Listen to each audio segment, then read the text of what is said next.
नमस्कार, सलाम आदाब।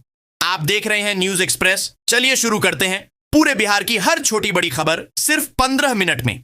लेकिन उससे पहले कमेंट में बताइए आप ये वीडियो बिहार के किस जिले और किस गांव से देख रहे हैं। बिजली उपभोक्ताओं को बड़ी राहत, समय पर भुगतान पर मिलेगी छूट। ऊर्जा विभाग ने उपभोक्ताओं को समय पर बिजली बिल भुगतान के लिए प्रोत्साहित करने की नई योजना लागू की है। स्मार्ट मीटर वाले उपभोक्ताओं को समय पर भुगतान करने पर 25 पैसे प्रति यूनिट की दर से ऊर्जा शुल्क में अतिरिक्त छूट दी जाएगी। लगातार 3 महीने तक स्मार्ट मीटर में 2,000 रुपए से अधिक बैलेंस रखने पर रिजर्व बैंक की दर से ब्याज भी मिलेगा। समय पर भुगतान पर 1.5% और ऑनलाइन भुगतान पर 1% अतिरिक्त छूट की घोषणा की गई है। ग्रामीण उपभोक्ताओं को तिमाही बिल समय पर चुकाने पर 1% की छूट मिलेगी। विभाग ने बताया कि सुविधा ऐप के जरिए उपभोक्ता घर बैठे रिचार्ज, बिजली खपत और बैलेंस की जानकारी प्राप्त कर सकते हैं। विभाग ने अपील की है कि उपभोक्ता स्मार्ट मीटर अपनाएं और समय पर बिल भुगतान कर निर्बाध बिजली आपूर्ति का लाभ उठाएं। सियार के काटने से मरी गाय, प्रसाद खाने वाले 128 ग्रामीणों को लगे इंजेक्शन। अमहारा थाना क्षेत्र के बभन गांव में गुरुवार को तब हड़कंप 2 मच गया जब 2 दिन पूर्व सियार के काटने से घायल गाय की मौत हो गई। इस गाय के दूध से पूजा का प्रसाद बनाया गया था, जिसे 128 ग्रामीणों ने ग्रहण किया। गाय की मौत के बाद रेबीज संक्रमण का डर फैल गया। सूचना मिलते ही जिला प्रशासन हरकत में आया और विशेष मेडिकल टीम गांव पहुंची। टीम ने प्रसाद खाने वाले सभी 128 लोगों को रेबीज संक्रमण से बचाने के लिए विशेष दवा दी को एंटी रेबीज इंजेक्शन लगाया। जिला महामारी पदाधिकारी डॉक्टर जूली कुमारी के निर्देश पर लखीसराय पीएचसी की डॉक्टर रानी कुमारी और सदर अस्पताल की जीएनएम वीणा कुमारी ने ग्रामीणों को सतर्क रहने की सलाह दी। स्वास्थ्य विभाग ने आश्वस्त किया कि इंजेक्शन लगने के बाद घबराने की जरूरत नहीं है। हालांकि गांव में सियार को लेकर भय और दहशत का माहौल बना हुआ है। पूर्व आईपीएस अधिकारी अमिताभ कुमार दास के खिलाफ सचिवालय थाने में शिकायत दर्ज कराई है। तेज प्रताप ने आरोप लगाया कि दास ने अपने यूट्यूब चैनल न्यूज मामा पर उनके परिवार के खिलाफ आपत्तिजनक शब्दों का प्रयोग किया और उनकी छवि धूमिल करने की कोशिश की। उन्होंने सोशल मीडिया पर लिखा कि एक पूर्व अधिकारी द्वारा निजी और पारिवारिक मुद्दों पर गलत व आधारहीन बातें करना बेहद दुखद और अस्वीकार्य है। तेज प्रताप ने उन्हें उद्दंड प्रवृत्ति का अधिकारी बताते हुए कार्रवाई की मांग की। गौरतलब है कि अमिताभ दास 1984 बैच के आईपीएस अधिकारी रहे हैं और 2018 में अनफिट बताकर जबरन सेवानिवृत्त कर दिए गए थे। हाल ही में उन्होंने तेज प्रताप पर टिप्पणी की थी कि सरकार ने उनका आवास छीन लिया है और वे कहीं भी गरजमाई बनकर रह सकते हैं। इसी बयान से तेज प्रताप नाराज हुए। नीतीश कुमार ने 10वीं बार ली सीएम पद की शपथ, बना रिकॉर्ड। बिहार के मुख्यमंत्री नीतीश कुमार ने 10वीं बार पद की शपथ लेकर इतिहास रच दिया है। इस उपलब्धि को world book of records London ने दर्ज करते हुए उन्हें औपचारिक बधाई दी है। संस्था ने पत्र में लिखा कि 1947 से अब तक भारत के लोकतांत्रिक इतिहास में यह पहली बार हुआ है कि किसी नेता ने 10 बार मुख्यमंत्री पद संभाला हो। इसे भारतीय लोकतंत्र की स्थिरता और नीतीश कुमार के सुदृढ़ नेतृत्व का प्रतीक बताया गया। पत्र में कहा गया कि लगातार 10 बार राज्य का नेतृत्व करना बेहद दुर्लभ और उल्लेखनीय उपलब्धि है। बिहार की जनता द्वारा उन पर किया गया विश्वास उनकी नीतियों और दूरदर्शिता पर मुहर है। संस्था ने नीतीश कुमार का नाम अपनी वैश्विक सूची में शामिल करने और प्रमाण पत्र देने की घोषणा की है। इस उपलब्धि को राष्ट्रीय और अंतर्राष्ट्रीय स्तर पर राजनीतिक इतिहास में एक महत्वपूर्ण पड़ाव माना जा रहा है। बिहार की जेलों में हाईटेक सुरक्षा, लगेंगे 9,000 से ज्यादा कैमरे। राज्य की सभी 53 जेलों में सुरक्षा व्यवस्था को अत्याधुनिक बनाने के लिए 9,073 नए सीसीटीवी कैमरे लगाए जाएंगे। उप मुख्यमंत्री सह गृह मंत्री सम्राट चौधरी ने बताया कि 8 जेलों में पहले से लगे कैमरों को नए सिस्टम से इंटीग्रेट किया जाएगा। इसके लिए 155 करोड़ 38 लाख रुपए से अधिक की स्वीकृति दी गई है। परियोजना में कैमरों के साथ सॉफ्टवेयर, फाइबर नेटवर्क, स्थानीय मॉनिटरिंग व्यवस्था और 5 वर्षों के संचालन व रखरखाव की लागत शामिल है। सम्राट चौधरी ने कहा कि इस योजना से जेलों की निगरानी प्रणाली सुदृढ़ होगी, सुरक्षा में पारदर्शिता बढ़ेगी और कारागार प्रबंधन में तकनीकी सुधार सुनिश्चित होंगे। गृह मंत्री का पदभार संभालते ही उन्होंने जेलों में कैदियों के पास से मोबाइल और बाहरी खाना मिलने की शिकायतों पर सख्त कार्रवाई का निर्देश दिया था। नई व्यवस्था से जेलों की सुरक्षा और निगरानी पहले से कहीं अधिक मजबूत होगी। हथियार तस्करी मामले में एनआईए की बड़ी कार्रवाई। 22 ठिकानों पर छापे राष्ट्रीय जांच एजेंसी ने गुरुवार को संगठित अवैध हथियार और गोला बारूद तस्करी मामले में बिहार, उत्तर प्रदेश और हरियाणा में 22 स्थानों पर छापेमारी की। इस दौरान 4 आरोपियों को गिरफ्तार किया गया। बिहार के नालंदा, शेखपुरा और पटना जिलों में 7 स्थानों, यूपी के औरैया में 13 स्थानों और हरियाणा के कुरुक्षेत्र में 2 स्थानों पर तलाशी ली गई। गिरफ्तार आरोपियों में पटना से शशि प्रकाश, शेखपुरा से रवि रंजन सिंह और कुरुक्षेत्र से विजय व कुश कालरा शामिल हैं। जांच में पता चला कि ये सभी एक संगठित गिरोह से जुड़े हैं जो हरियाणा 2023 में गिरफ्तार किए गए से बिहार और यूपी तक अवैध हथियार व गोला बारूद की तस्करी करता था। छापेमारी में 1 करोड़ नकद, विभिन्न बोर के हथियार, गोला बारूद, डिजिटल उपकरण और फर्जी पहचान पत्र बरामद किए गए। यह मामला जून-जुलाई में बिहार पुलिस द्वारा की गई बरामदगी से जुड़ा है, जिसकी जांच अगस्त 2025 से एनआईए कर रही है। बिहार में बढ़ेगी ठंड, कोहरे से रहें सावधान। मौसम विज्ञान केंद्र पटना ने चेतावनी दी है कि पछुआ हवा के कारण प्रदेश में न्यूनतम तापमान में गिरावट आएगी और ठंड का असर बढ़ेगा। पटना सहित 9 जिलों में अधिकतम तापमान में गिरावट दर्ज की गई है। गुरुवार को पूर्णिया में दृश्यता सबसे कम 500 मीटर रही। पटना का अधिकतम तापमान 25.8 और न्यूनतम 14.6 डिग्री सेल्सियस दर्ज किया गया। गया में न्यूनतम तापमान 11.5, भागलपुर में 11.6 और मुजफ्फरपुर में 15.2 डिग्री सेल्सियस रहा। उत्तरी जिलों में कोहरे का प्रभाव अधिक रहेगा, जबकि दक्षिणी हिस्सों में मौसम अपेक्षाकृत सामान्य रहेगा। अगले 24 घंटों में न्यूनतम तापमान में 2 से 3 डिग्री की गिरावट की संभावना है। सुबह हल्के कोहरे के बाद दिन में धूप निकलने से मौसम सामान्य बना रहा, लेकिन शाम से ठंड का असर और बढ़ेगा। पटना मसौड़ी मार्ग बनेगा 4 लेन, कनेक्टिविटी होगी बेहतर। पथ निर्माण विभाग ने पटना मसौड़ी SH1 को 4 लेन बनाने की मंजूरी दे दी है। इस परियोजना के तहत संपतचक बाजार से परसा बाजार तक 6.415 किलोमीटर सड़क का चौड़ीकरण और मजबूतीकरण किया जाएगा। 72 करोड़ रुपए से अधिक की लागत से बनने वाली इस सड़क को 15 माह में पूरा करने का लक्ष्य है। अधिकारियों का कहना है कि 4 लेन बनने से व्यावसायिक गतिविधियों को बढ़ावा मिलेगा और संपतचक, चिपरा, बदलाचक व परसा बाजार के लोगों को राजधानी से बेहतर जुड़ाव मिलेगा। वर्तमान में संकरी सड़क के कारण जाम और दुर्घटनाओं की समस्या रहती है। चौड़ीकरण के बाद तेज, सुरक्षित और सुगम आवागमन संभव होगा। परियोजना में टिकाऊ बिटुमिनस सतह, जल निकासी प्रणाली और आधुनिक सुरक्षा मानकों का पालन किया जाएगा। कंपटीशन नहीं मिल रहा। मैथिली ठाकुर का तेजस्वी पर तंज। बिहार विधानसभा के शीतकालीन सत्र में नेता प्रतिपक्ष तेजस्वी यादव की अनुपस्थिति पर सत्ता पक्ष लगातार हमलावर है। अलीनगर से भाजपा विधायक मैथिली ठाकुर ने कहा कि तेजस्वी की मौजूदगी जरूरी थी ताकि विपक्ष की ओर से ठोस बहस हो और सत्ता पक्ष को जवाब देने का मौका मिले। उन्होंने कहा कि सदन में विपक्ष की अनुपस्थिति से उन्हें लगा कि और मेहनत करनी होगी। जदयू विधायक श्याम रजक ने भी कहा कि तेजस्वी कभी गंभीर नहीं रहे और उनका काम जनता के बजाय परिवार तक सीमित है।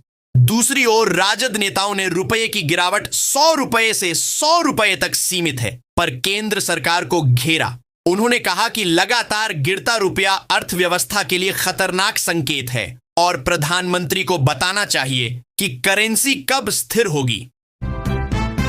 मेरा नाम बुलडोजर नहीं।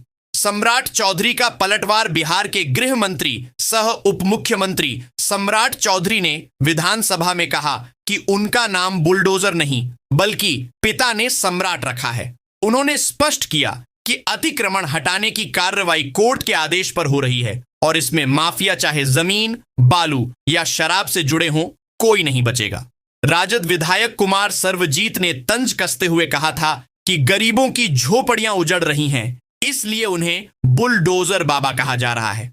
इस पर सम्राट चौधरी ने कहा कि यह सरकार जनता के हित में काम कर रही है और किसी भी अराजकता को बर्दाश्त नहीं करेगी। उन्होंने मगध मेडिकल कॉलेज की स्थिति पर विपक्ष के आरोपों का जवाब देते हुए कहा कि बिहार में मेडिकल कॉलेजों का विस्तार हुआ है और स्वास्थ्य सेवाओं में सुधार हुआ है। संसद में तंबाकू पर एक्साइज ड्यूटी का बिल पास, बढ़ेंगे दाम। संसद ने तंबाकू और इससे जुड़े उत्पादों पर उच्च एक्साइज ड्यूटी लगाने वाले केंद्रीय एक्साइज संशोधन विधेयक 2025 को मंजूरी दे दी है। लोकसभा में पारित होने के बाद राज्यसभा ने भी इसे पास कर सरकार को वित्तीय अधिकार प्रदान किया है। वित्त मंत्री निर्मला सीतारमण ने सदन में बताया कि किसानों को तंबाकू छोड़कर अन्य नकदी फसलों की ओर प्रोत्साहित किया जा रहा है। आंध्र, बिहार, कर्नाटक, मध्य प्रदेश, महाराष्ट्र, ओडिशा, तमिलनाडु, तेलंगाना, यूपी और बंगाल में 1 लाख एकड़ से अधिक भूमि तंबाकू से अन्य फसलों में बदली जा रही है। विधेयक के तहत अनमैन्युफैक्चर्ड 1000 एकड़ से अधिक भूमि तंबाकू से अन्य फसलों में बदली जा रही है। तंबाकू पर 60 से 70% एक्साइज ड्यूटी लगाने का प्रस्ताव है। वहीं राज्यसभा के कई सदस्यों ने तंबाकू और शराब जैसे उत्पादों के भ्रामक विज्ञापनों पर रोक लगाने की मांग की और कैंसर जैसी बीमारियों से होने वाली मौतों पर चिंता जताई। राशन वितरण में बदलाव, अब मिलेगा 2 से 3 अनुपात में अनाज। जनवरी से राष्ट्रीय खाद्य सुरक्षा अधिनियम के तहत अंत्योदय और सामान्य श्रेणी के लाभुकों को नए अनुपात में खाद्यान्न मिलेगा। पहले 1 से 4 के अनुपात में गेहूं और चावल दिया जाता था, अब इसे 2-3 कर दिया गया है। अंत्योदय परिवारों को प्रति माह 35 किलो अनाज मिलेगा, जिसमें 14 किलो गेहूं और 21 किलो चावल शामिल होगा। सामान्य श्रेणी के लाभुकों को प्रति व्यक्ति प्रति माह 5 किलो अनाज मिलेगा, जिसमें 2 किलो गेहूं और 3 किलो चावल होगा। यह बदलाव उपभोक्ता मामले, खाद्य एवं सार्वजनिक वितरण मंत्रालय के निर्देश पर किया गया है। सरकार का कहना है कि इससे वितरण प्रणाली अधिक संतुलित होगी और लाभुकों को बेहतर सुविधा मिलेगी। सड़क किनारे खड़ी स्कूल बस से टकराई स्कॉर्पियो, 12 घायल। सदर थाना क्षेत्र के मदौल बाईपास पर मजौलिया के पास एक स्कूल बस और स्कॉर्पियो की टक्कर में 12 लोग घायल हो गए। स्कॉर्पियो में एक ही परिवार के 12 लोग सवार थे, जिनमें 5 बच्चे भी शामिल थे। वे श्राद्ध कर्म के बाद गंगा स्नान के लिए पहलेजा घाट जा रहे थे। प्रत्यक्षदर्शियों के अनुसार दुर्घटना का कारण गलत दिशा में खड़ी निजी स्कूल बस थी। टक्कर के बाद मौके पर अफरा तफरी मच गई। घायलों को SKMCH में भर्ती कराया गया, जहां सभी का इलाज जारी है।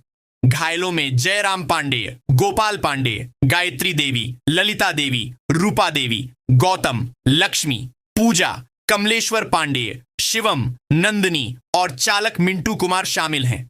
जिला परिवहन पदाधिकारी सत्येंद्र यादव ने कहा कि घटना की जांच होगी और दोषियों पर कठोर कार्रवाई की जाएगी। उन्होंने अवैध पार्किंग पर रोक लगाने और ट्रैफिक नियमों के पालन पर जोर दिया। बैंक से 50,000 से अधिक निकासी पर पुलिस करेगी। घर तक एस्कॉर्ट गया। जिले के बांके बाजार थाना क्षेत्र में पुलिस ने आम लोगों की सुरक्षा के लिए नई पहल शुरू की है। अब बैंक से 50,000 रुपए या उससे अधिक राशि निकालने वाले ग्राहकों को पुलिस घर तक सुरक्षित पहुंचाएगी। इसके लिए ग्राहक को केवल डायल 112 या थाना के मोबाइल नंबर पर सूचना देनी होगी। थानाध्यक्ष मंटू कुमार ने बताया कि कई बार बड़ी राशि निकालकर अकेले लौटने वाले लोग अपराधियों के निशाने पर आ जाते हैं। इस जोखिम को कम करने के लिए यह व्यवस्था लागू की गई है। ग्रामीणों को इससे बड़ी राहत मिलेगी, खासकर दूर दराज गांवों से आने वालों को। पुलिस ने यह भी कहा कि यदि कोई व्यक्ति शादी या कार्यक्रम में घर बंद कर बाहर जाता है तो सूचना देने पर घर की सुरक्षा भी सुनिश्चित की जाएगी। सोनार पट्टी में चलेगा बुलडोजर, अतिक्रमण हटाने की तैयारी। बिहिया नगर पंचायत में अतिक्रमण हटाओ अभियान तेज हो गया है। प्रशासनिक टीम ने सोनार पट्टी गली में मापी कर स्थायी निर्माणों को अतिक्रमण की श्रेणी में पाया है। 16 फीट चौड़ी गली में अतिक्रमण के कारण रास्ता कई जगहों पर केवल 5 से 6 फीट रह गया है। अधिकारियों ने कहा कि जल्द ही कार्रवाई कर गली का स्वरूप बदल दिया जाएगा। स्थानीय लोगों की मांग है कि केवल सोनार पट्टी ही नहीं, बल्कि पूरे बिहिया में इसी तरह अतिक्रमण हटाया जाए। सोनार पट्टी गली में स्वर्ण व्यवसाय से जुड़े दर्जनों परिवार रहते हैं, जिससे यह इलाका भीड़ भाड़ वाला है। संकरी गली के कारण लोगों को लंबे समय से परेशानी हो रही थी। उधर कोइलवर नगर में फुटपाथी दुकानों को हटाए जाने से दर्जनों परिवारों के सामने रोजी रोटी का संकट खड़ा हो गया है। महिला रोजगार योजना से सुनीता ने बदली जिंदगी, 10,000 से कमाए 50,000। मुख्यमंत्री महिला रोजगार योजना के तहत महिलाओं को 10-10 हजार रुपए की सहायता दी जा रही है। बहादुरपुर प्रखंड की सुनीता देवी ने इस राशि से मिथिला पेंटिंग का व्यवसाय शुरू किया और अब 50,000 रुपए की आमदनी कर चुकी है। पहले उनके पास सामग्री खरीदने के पैसे नहीं थे, लेकिन सहायता राशि ने उनकी जिंदगी बदल दी। आज उनकी बनाई साड़ियां, दुपट्टे, बैग और पर्स स्थानीय बाजार में खूब पसंद किए जा रहे हैं। सुनीता अन्य महिलाओं के लिए प्रेरणा बन चुकी है। वहीं बिरौल प्रखंड की लक्ष्मी देवी और अर्चना कुमारी ने सिलाई मशीन खरीदकर बच्चों के ड्रेस सिलना शुरू किया है। उन्होंने कहा कि जीविका समूह से जुड़ने के बाद जीवन में बदलाव आया है और अब वे अपने सिलाई केंद्र को और बड़ा करना चाहती हैं। कैमूर में पराली जलाने से बढ़ा प्रदूषण, 2 किसानों पर कार्रवाई। धान की कटाई के बाद कैमूर जिले में किसान पराली जलाने से बाज नहीं आ रहे हैं। कृषि विभाग की लगातार चेतावनी और जागरूकता अभियान के बावजूद खेतों में पराली जलाने के मामले सामने आ रहे हैं। विभाग ने स्पष्ट किया है कि पराली जलाने से वायु प्रदूषण बढ़ता है और मिट्टी की उर्वरक क्षमता घटती है। चेतावनी दी गई है कि पकड़े जाने पर किसानों पर प्राथमिकी दर्ज होगी, निबंधन लॉक कर दिया जाएगा और सरकारी योजनाओं का लाभ नहीं मिलेगा। इस बार भभुआ प्रखंड के 2 किसानों को सैटेलाइट से चिन्हित कर कार्रवाई की गई है। प्रशासन ने कहा कि पराली जलाने पर सख्त कानूनी कार्रवाई जारी रहेगी। नए साल से जयनगर को मिलेगी 2 नई बाईपास सड़क। मधुबनी जिले के जयनगर शहर को नए साल में 2 नई बाईपास सड़क की सौगात मिलेगी। सड़क परिवहन एवं राजमार्ग मंत्रालय ने प्रस्ताव को मंजूरी देते हुए डीपीआर तैयार करने के लिए एजेंसी नियुक्त कर दी है। दरभंगा जयनगर NH 527B और नरहिया चकिया NH 227 पर शहर से बाहर 2 अलग अलग बाईपास बनाई जाएंगी। दोनों बाईपास कमला नदी पार करेंगी, जिन पर 4 लेन पुल और रेलवे लाइन पर आरओबी का निर्माण होगा। पहली बाईपास करीब 10.8 किलोमीटर लंबी होगी और 2 लेन चौड़ी होगी। कार्यपालक अभियंता राजकिशोर प्रसाद ने बताया कि डीपीआर पूरा होने के बाद जमीन अधिग्रहण की प्रक्रिया शुरू होगी। उम्मीद है कि 2026 की शुरुआत में जयनगर के लोगों को इन बाईपास का लाभ मिलेगा। पीएम आवास योजना के लाभुकों की सूची का फिर से होगा सत्यापन। प्रधानमंत्री ग्रामीण आवास योजना के तहत भेजी गई लाभुकों की सूची में अपात्र परिवारों के नाम शामिल होने की शिकायत के बाद ग्रामीण विकास विभाग ने पुनः सत्यापन का आदेश दिया है। पूर्णिया जिले में 3,30,000 से अधिक लाभुकों का सर्वे कर सूची बनाई गई थी। अब इनका 3 स्तरों पर सत्यापन होगा: पंचायत, प्रखंड और जिला स्तर पर। पंचायत टीम में रोजगार सेवक और सचिव, प्रखंड टीम में आवास पर्यवेक्षक, लेखापाल और पंचायती राज पदाधिकारी, जबकि जिला स्तर पर डीआरडीए निदेशक और बीडीओ शामिल होंगे। सत्यापन के लिए 22 बिंदु तय किए गए हैं, जिनमें लाभुक का नाम, जाति, पक्का घर, आय, भूमि और वाहन की स्थिति की जांच होगी। विभाग का कहना है कि केवल योग्य लाभुकों को ही योजना का लाभ दिया जाएगा। किसानों को प्लास्टिक क्रेट और फ्रूट बैग पर सब्सिडी। कृषि विभाग ने किसानों को फल और सब्जियों को सुरक्षित तरीके से बाजार तक पहुंचाने के लिए नई योजना शुरू की है। इसके तहत निबंधित किसानों को अनुदानित दर पर plastic crate, fruit trap bag और लेनो बैग उपलब्ध कराए जाएंगे। विभाग ने स्पष्ट किया है कि केवल डीबीटी पोर्टल पर निबंधित उत्पादक किसानों को ही इसका लाभ मिलेगा। 3 साल के भीतर योजना का लाभ ले चुके किसानों को इस बार इसका फायदा नहीं मिलेगा। आवेदन का सत्यापन कर स्वीकृति मिलने पर किसानों को मोबाइल पर संदेश भेजा जाएगा। कृषि समन्वयक SK मिश्र ने बताया कि इन बैग और क्रेट में फल सब्जियां रखने से उन पर दबाव नहीं पड़ता और उपज सुरक्षित रूप से बाजार तक पहुंचती है, जिससे किसानों को बेहतर कीमत मिलती है। बच्चा चोरी कांड का मास्टरमाइंड फरार। क्लिनिक पर ताला। हाजीपुर और अन्य रेलवे स्टेशनों से बच्चों की चोरी कर बेचने वाले गिरोह का मास्टरमाइंड अविनाश कुमार फरार है। उसका पटोरी स्थित आवास और सूर्य नारायण क्लिनिक पर पिछले 3 दिनों से ताला लगा है। यह नर्सिंग होम गैर निबंधित था और यहां बिना लाइसेंस दवा दुकान और ऑपरेशन कराए जाते थे। जीआरपी की जांच में खुलासा हुआ कि चोरी किए गए बच्चों को यहां लाकर ग्राहकों को खोजा जाता था और मनमानी कीमत पर बेचा जाता था। हाजीपुर जंक्शन से चोरी हुए 6 माह के बच्चे की बरामदगी के बाद यह मामला सामने आया। पुलिस अविनाश की तलाश कर रही है। इस घटना में पटोरी थाना क्षेत्र की मुन्नी की गिरफ्तारी हुई है, जबकि खरीदार दंपति अनिल और गुड़िया देवी को भी चोरी किए गए बच्चे के साथ पकड़ा गया है। टेम्पो बुक करती थी साली, जीजा करता था लूट। पटना से सीएनजी टेम्पो किराए पर लेकर बिदुपुर और गंगा ब्रिज थाना क्षेत्र में लूटपाट करने वाले जीजा साली को पुलिस ने गिरफ्तार कर लिया है।